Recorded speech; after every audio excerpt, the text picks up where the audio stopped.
Bonjour à tous. Après avoir vu la programmation des SONOF, aujourd'hui je vais vous montrer comment configurer le firmware ES-Purna sur un SONOF dual afin de commander un volet. Tout d'abord, vous allez dans l'onglet Général. Dans Hostname, vous mettez le nom de votre volet, par exemple ici volet cuisine. Dans Switch Boot Mode, vous mettez Always Off. Ceci afin que si le SONOF a une coupure de courant, un reset, les relais ne soient pas activés au démarrage. Dans Switch Synchro Mode, vous mettez 0 ou 1 switch active. Donc ceci afin qu'il n'y ait qu'un seul relais d'enclencher à la fois. On ne pourra pas avoir les deux relais enclenchés en même temps. Ceci afin d'éviter d'avoir la commande de la montée et de la descente activée en même temps. Dans Switch Pulse Mode, vous mettez Normally Off, Stay on for a short time. Donc ça c'est pour la commande manuelle de nos boutons poussoirs. Ils seront donc toujours à 0, sauf lorsqu'on viendra faire une petite impulsion dessus, qui nous permettra de faire monter ou descendre notre volet manuellement.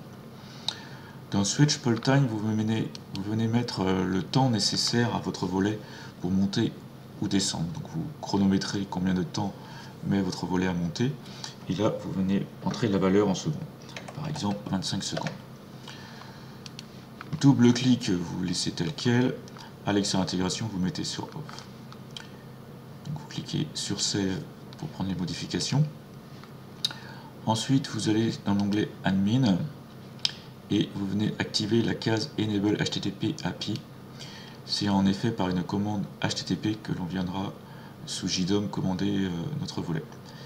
Il vous faut également copier la HTTP API key qui nous servira dans cette commande. Vous pouvez faire un copier et vous sauvegardez à nouveau les changements. Voilà, donc ES-Purna est configuré.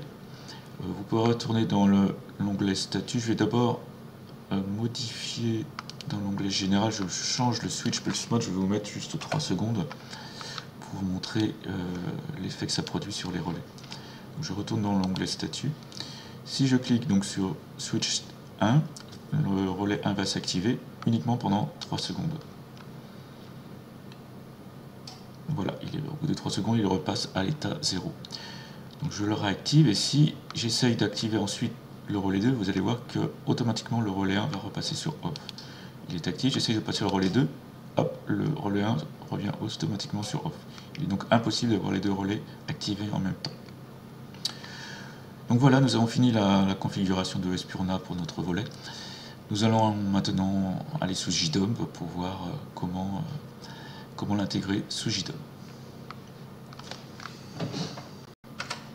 Une fois sous JDOM, il vous faudra installer le plugin script. Une fois celui-ci installé, vous créez vos scripts vous permettant de commander vos volets, donc de les faire monter ou descendre. Je vous ai créé un exemple de script. Donc là ici vous venez donner un nom à votre commande. Ça peut être par exemple donc descente volet, ouverture volet. Vous dites dans l'objet parent dans quelle pièce il se trouve. Vous l'activez, vous le rendez visible éventuellement sur le dashboard. Puis vous allez dans l'onglet commande et ici vous venez cliquer sur ajouter une commande. Donc moi vous voyez que j'en ai déjà réalisé 3. Donc la première commande, vous mettez un nom, donc là moi j'ai mis down pour la descente. Dans type script, vous mettez que c'est un script HTTP. Ensuite que c'est un type action. Et dans la requête, vous venez mettre la requête HTTP qui va venir commander votre volet.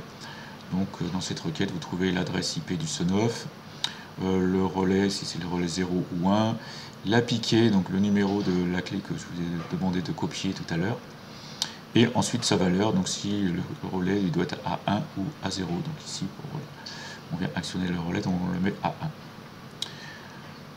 Donc voilà, après il vous suffit de cliquer sur tester pour vérifier que votre relais s'enclenche bien. Donc la même chose pour la montée, j'ai appelé up. Donc là on va venir commander le relais 1 à la place du relais 0. Et vous pouvez également créer un état volet, donc il va vous remonter l'info de votre volet de façon à avoir un affichage sur le dashboard si votre volet est ouvert ou fermé.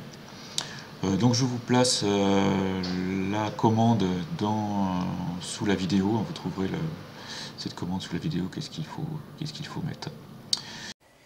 Il ne vous reste plus qu'à raccorder la carte à l'alimentation et au moteur de votre volet comme indiqué sur le capot, et à brancher le double bouton poussoir sur le connecteur ci-dessous. Voici une vue d'un Sonoff dual sur un de mes volets. Ici, on peut voir le double bouton poussoir qui vous servira à ouvrir ou fermer le volet manuellement. Voilà, nous avons fini. Merci de m'avoir suivi. À bientôt.